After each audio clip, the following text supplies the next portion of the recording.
This is my 1995 BMW 325 IS. It has 189 horsepower to the crank when it was brand new. Now it has 208,000 miles on it, and I have been beating this poor thing for many years now.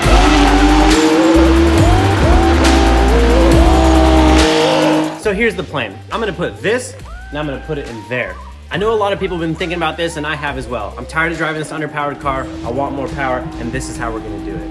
I'm Dylan Hughes, and welcome to Royal Purple's Project Turbo the Daily. So we're gonna give you guys a step-by-step process on how to do this. We're gonna give you a cost breakdown to see if it's worth it, and we're gonna tell you everything that you need to do to turbo this thing. And we're gonna learn along the way because I've never turboed a stock car either.